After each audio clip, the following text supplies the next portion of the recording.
Olá, estamos de volta e vamos começar a tratar das espécies de marca. Então, na primeira aula, na aula introdutória sobre marcas, a gente conceituou, identificou qual é o regime jurídico das marcas, explicamos algumas semelhanças que a marca vai ter com outros institutos que a gente precisa fazer a diferenciação, mas ao mesmo tempo a gente precisa se preocupar que eventualmente vai ter colidência e a gente talvez tenha que resolver essas questões como advogados. Por isso que eu disse que marca vai muito além do que simplesmente só registrar. A gente vai tratar aqui do registro, mas é preciso que vocês saibam de antemão dessas colidências e que, eventualmente, vocês vão ter que aprofundar os estudos e, eventualmente, ter que debruçar e propor ações ou mover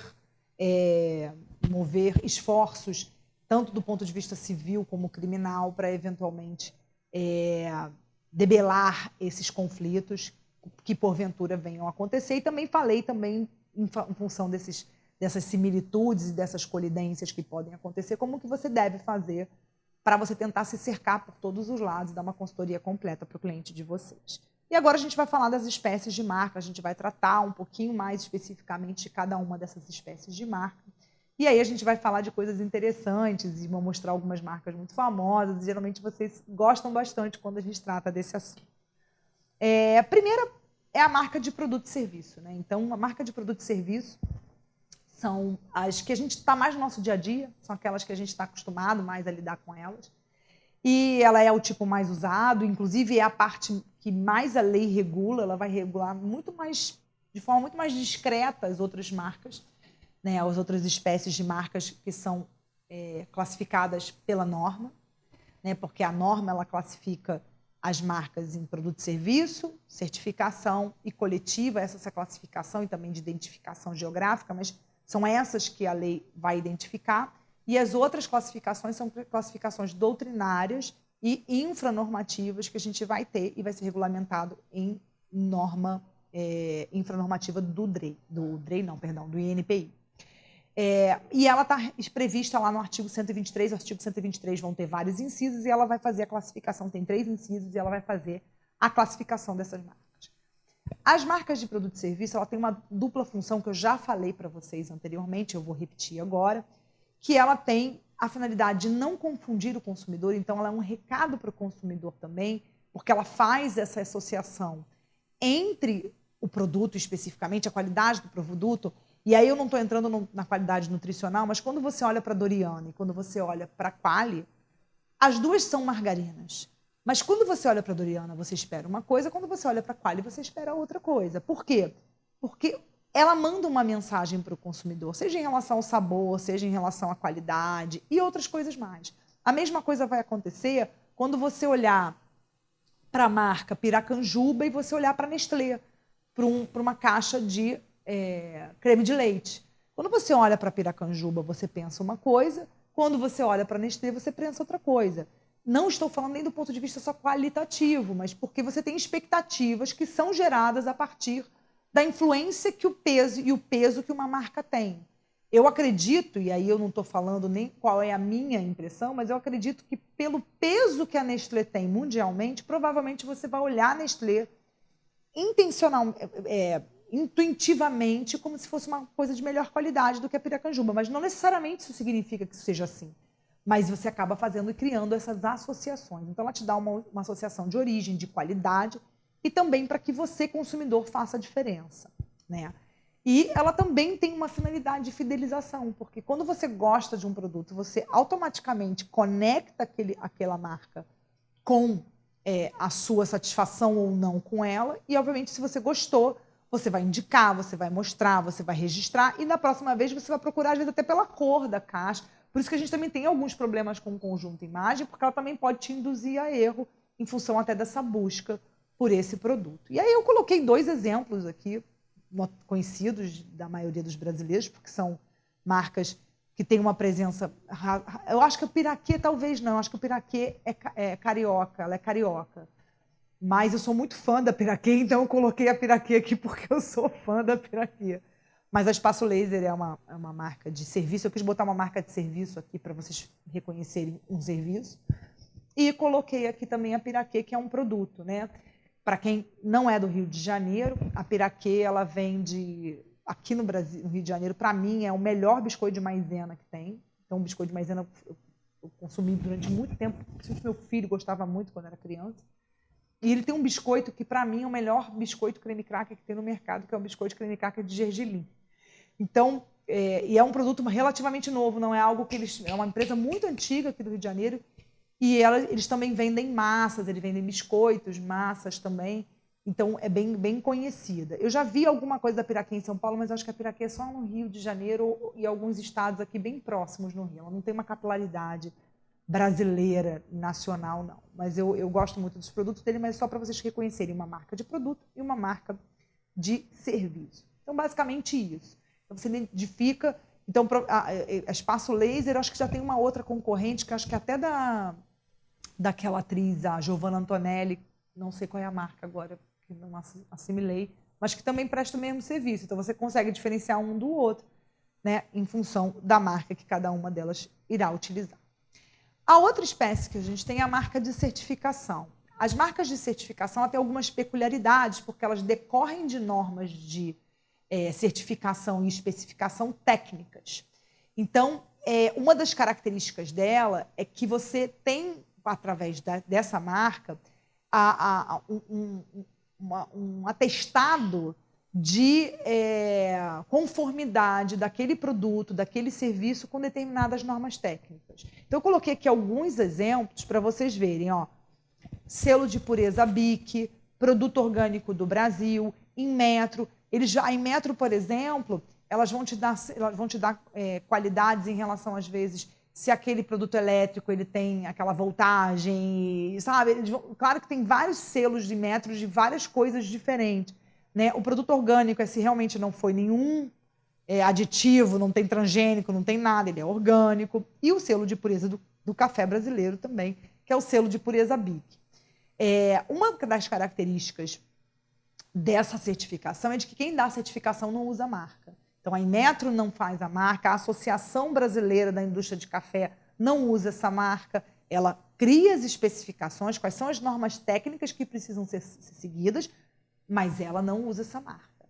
Ela não pode usar essa marca, ela é detentora dessa marca, quem usa a marca dela tem que pagar royalties, mas ela mesma não pode usar essa marca. Isso é uma das características da marca de certificação, tá? Então, quem cria a marca não explora essa marca. E ela justamente tem a finalidade de informar para o público que o produto ele se distingue com as normas e os padrões técnicos especificados por aquela certificação. Recentemente, eu tive uma amiga pessoal minha que me procurou para tirar algumas dúvidas. Acabou que ela acabou fazendo com uma outra pessoa que era mais familiarizada com certificações, mas ela criou um selo de certificação para o instituto dela, para quem exerce a atividade que ela exerce e pode, eventualmente, criar uma clínica que se certifique, que faz o serviço com as técnicas. Essa minha amiga criou uma técnica específica de fazer uma determinada coisa, e aí ela acabou criando, ou pelo menos estava em processo, acho que ainda não criou totalmente não, ainda está em processo de criação desse certificado, dessa marca de certificação que ela vai criar. Outra possibilidade que a gente tem também de marca são as marcas coletivas. E todas essas, tanto a marca de certificação, quanto a marca coletiva, quanto a marca de produtos e serviços, estão reguladas na lei. Então, elas têm sede normativa, essa classificação. Está lá no inciso 1, 2 e 3 do artigo 123. A marca coletiva, ela tem a finalidade de identificar e distinguir produtos e serviços a partir de membros de uma pessoa jurídica representativa dessa coletividade, que normalmente é uma associação, uma cooperativa, um sindicato, um consórcio, uma federação, uma confederação e etc. Ou seja, ela tem por trás dela um ente coletivo, um ente que protege ou pelo menos regulamenta ou que tutela ou organiza essas pessoas coletivamente.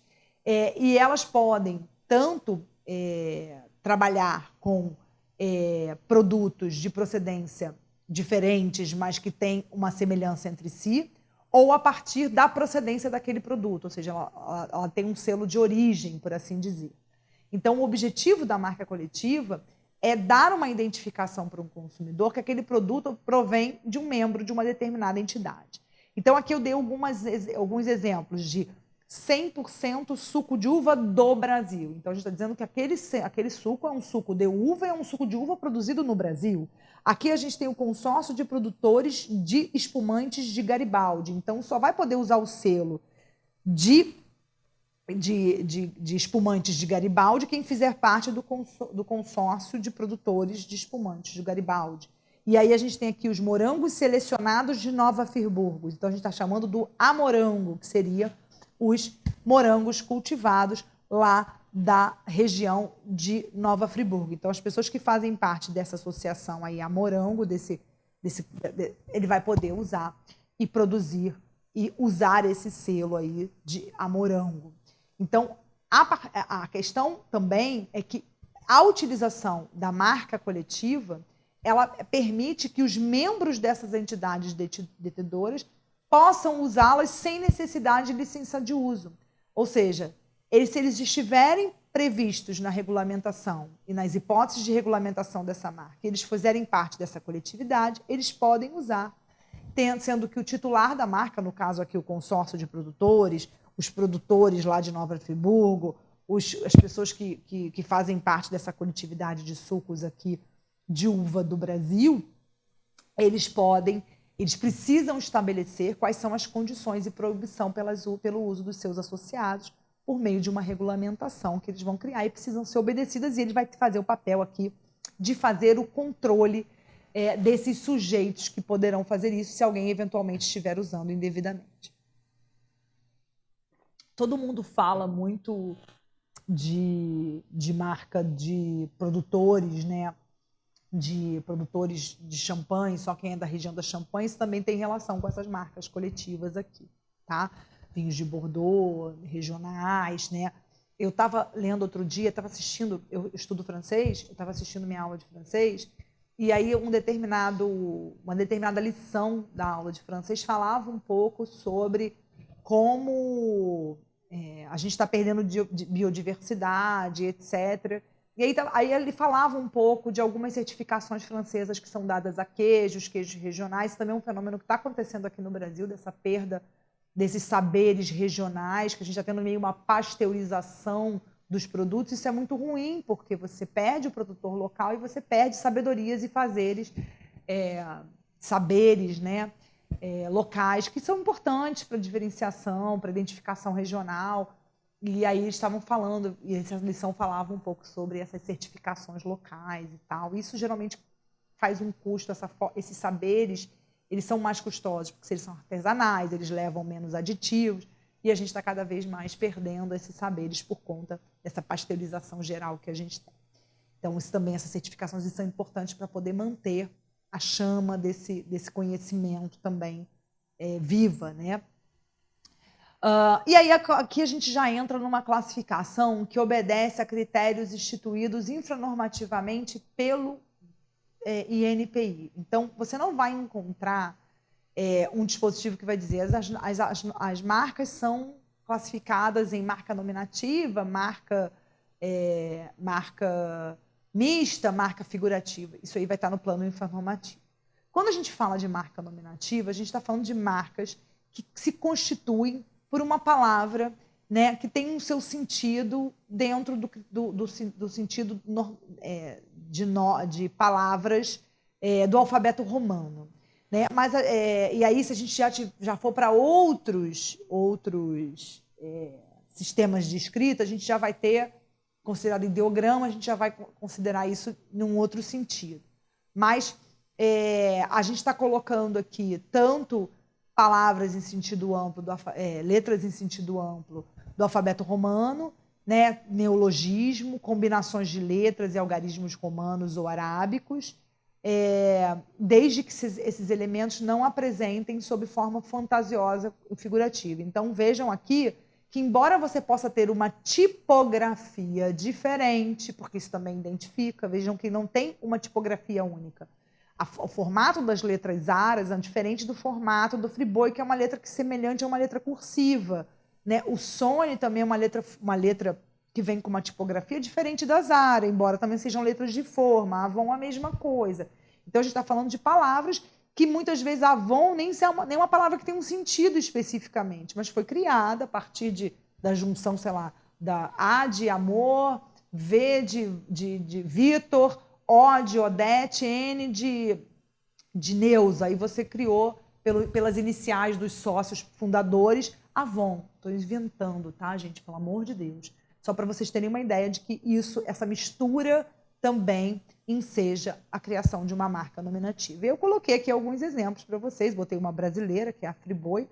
A Avon, ela até foi comprada pela Natura, né? Mas ela originalmente era uma marca norte-americana. A Sony, se eu não me engano, é japonesa. E a Zara é uma marca espanhola. Mas coloquei aqui de vários países para você ver alguns exemplos de marcas nominativas.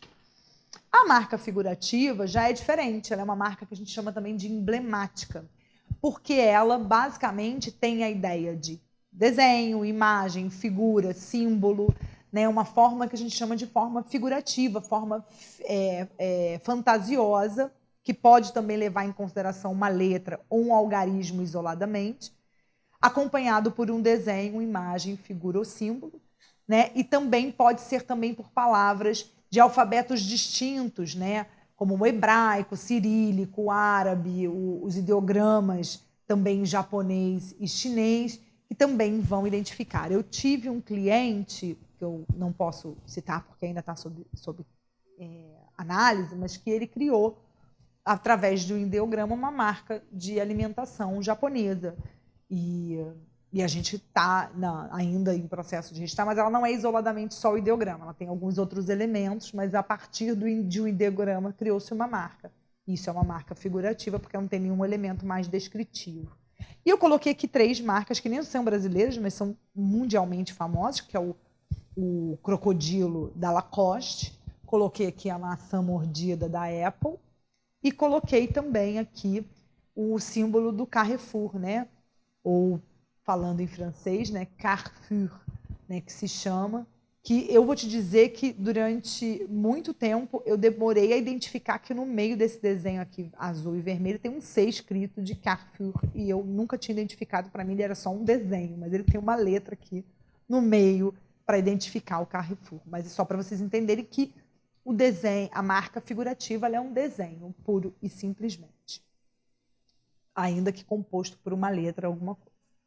E por último, a gente tem a marca, que eram as clássicas, né? A marca mista, que é uma marca composta tanto por sinais constituídos por letras e elementos nominativos, como também desenhos figurativos. E aqui a gente também tem 3 marcas mundialmente famosas. Uma delas são os 2 Cs opostos da Chanel, que vem com a inscrição Chanel. Lembrando que muitas marcas elas se registram desse jeito, mas é permitido usar só os 2 Cs. Eles registram também o Chanel só escrito, eles registram tudo. E aqui a gente tem a Adidas, que vai ter essa marca mista, e a gente vai ter também ela como marca de posição, e depois eu vou falar um pouquinho sobre isso num slide um pouquinho mais para frente. E a gente tem também o McDonald's aqui, que é o M, né, que são os arcos dourados, né?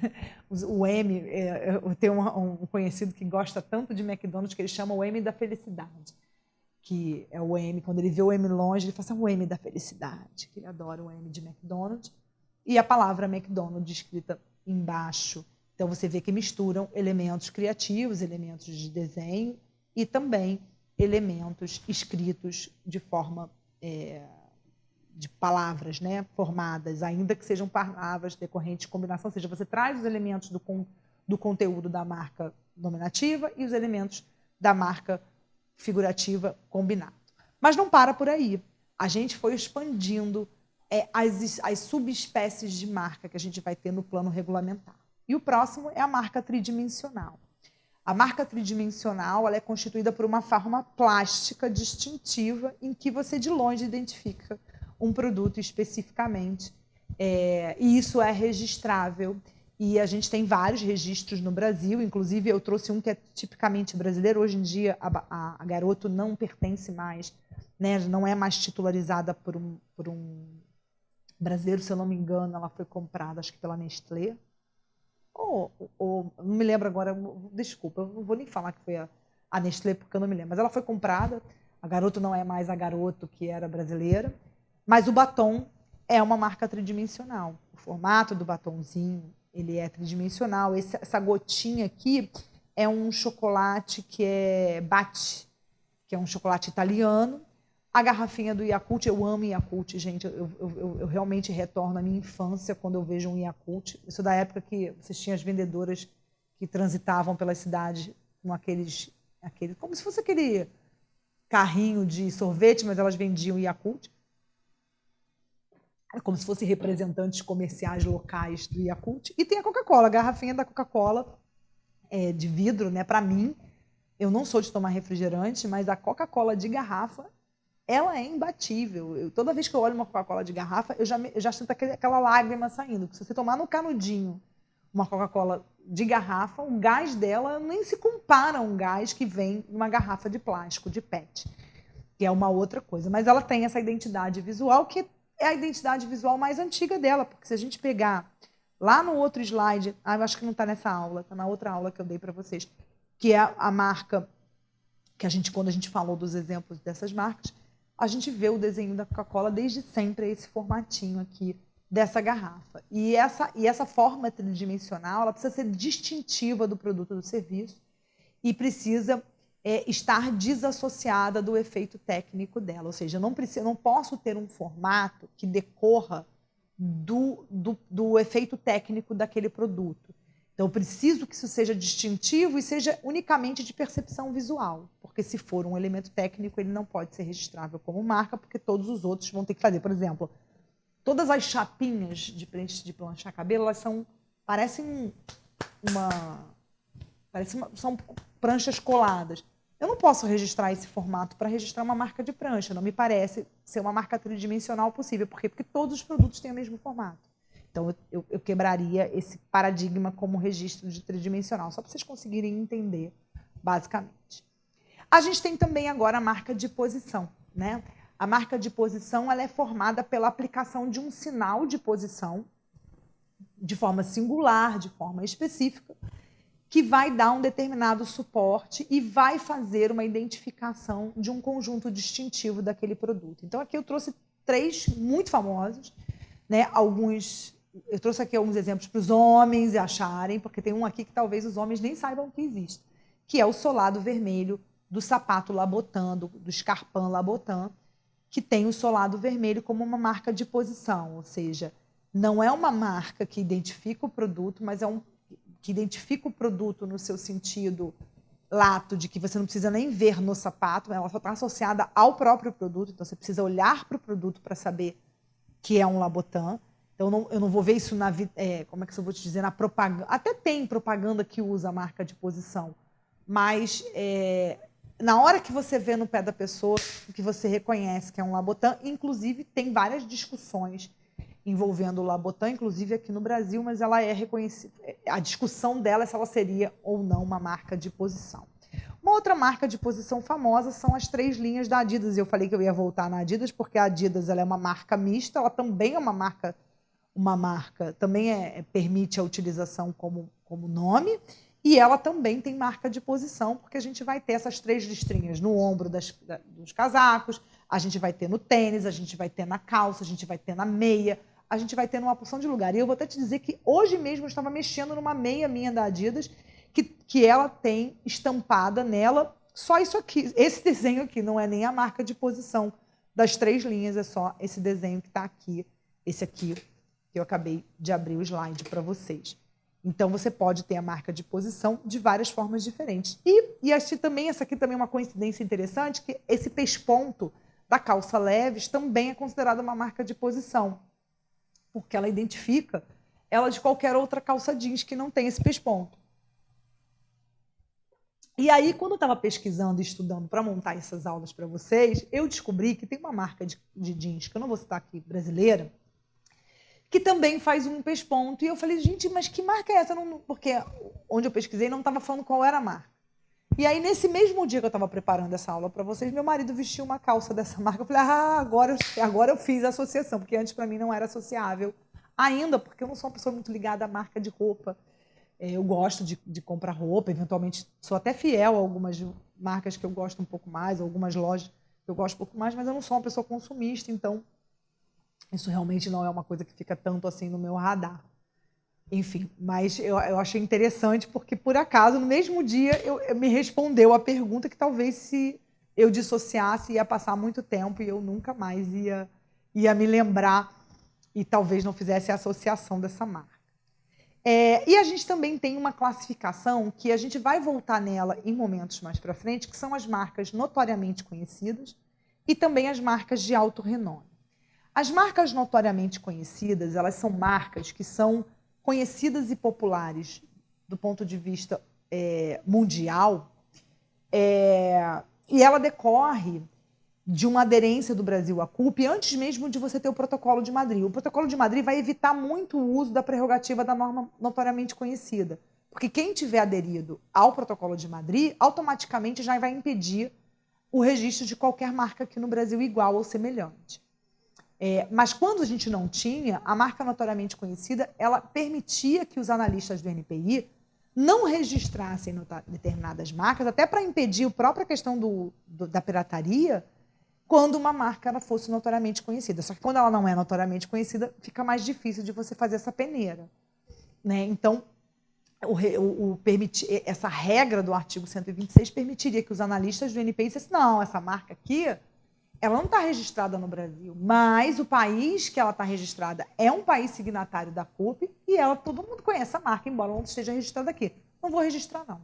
E aí eles não impediriam o seu registro. Mas, como eu disse, a marca notoriamente conhecida ela vai ser esvaziada, bastante esvaziada, principalmente quando a gente estiver falando de pessoas que tomaram o cuidado de fazer o registro das suas marcas seguindo o Protocolo de Madrid, que vai estender os efeitos do registro para todos os países signatários do Protocolo de Madrid.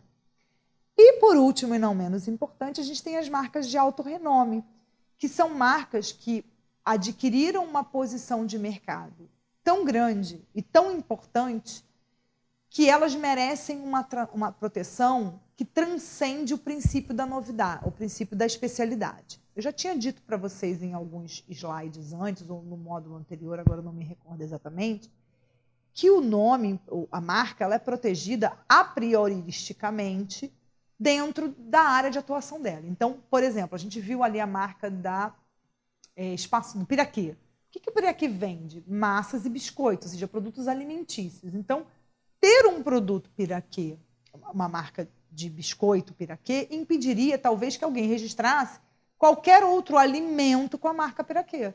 Mas se alguém quisesse criar um aparelho de barbear Piraquê, não confundiria, porque quem compra biscoito não está comprando Gillette, né? Não está comprando aparelho de barbear. Então, você não teria essa confusão. Então, a regra geral é marcas, elas não se confundem. Não causa confusão, são especificamente de segmentos diferentes, elas vão coexistir, ainda que a identidade visual não seja a mesma, mas o nome, a palavra seja a mesma. Então, não haveria problema. No entanto, existem marcas que conquistaram uma posição de mercado tão importante que, para evitar que outras pessoas peguem carona na notoriedade dessas marcas, elas automaticamente serão protegidas para além do seu ramo de atuação, ou seja, ele transcenderia todos os segmentos e impediria qualquer registro. E aí, a gente está falando de marcas como nominativa, exemplo, o Fusca. O Fusca é só nominativa. Eu só coloquei o Fusca para vocês poderem pensar que a gente está falando do Fusca carro. Então, a gente está falando da área de automobilística. Então, se eu quiser registrar um restaurante com o nome Fusca, eu não posso. Se eu quiser registrar um nome de um biscoito Fusca, eu não posso. Por quê? Porque a notoriedade do Fusca é tão grande que qualquer pessoa que crie qualquer outra coisa com a marca Fusca vai estar pegando carona na fama que o Fusca tem. Mesma coisa BMW. BMW também no setor, é uma marca mista, mas é do setor automobilístico. Então, não posso registrar a marca de vestuário BMW, embora eu acho que exista marca de vestuário da BMW. Não ligo para carro, não, mas eu acho que tem. Ou eu quisesse criar, por exemplo, um restaurante, ou eu quisesse criar uma rede de supermercado. Não posso, porque ela transcende todas as áreas. A Nike, a mesma coisa, eu coloquei aqui só a vírgula da Nike, né? Que é figurativa, embora a Nike também tenha o registro nominativo, mas eu coloquei a figurativa, que também é uma marca notoriamente reconhecida. E coloquei também como exemplo de tridimensional a garrafa de Coca-Cola, que também é registrada como marca notoriamente conhecida. A nominativa da Coca-Cola também é, mas eu coloquei aqui só como exemplo. E coloquei aqui um hyperlink pequenininho aqui, para quem pegar o material. A gente tem uma listagem, a listagem mais atualizada que tem disponível no site do INPI, com as marcas notoriamente reconhecidas mais recentes que a gente tem. Então, obviamente, eu não conseguiria colocar todas para vocês aqui, mas no material vai ficar, então vocês têm acesso. Mas lembre-se, dependendo do momento que você pegar essa aula, eu peço que você tome cuidado para você verificar se essa está atualizada, né? Porque eles vão atualizando de tempos em tempos. Estava me lembrando se era realmente o último slide. Esse era o último slide desse bloco. Então, com isso, a gente termina esse tema das espécies de marcas e logo mais a gente volta. Até lá.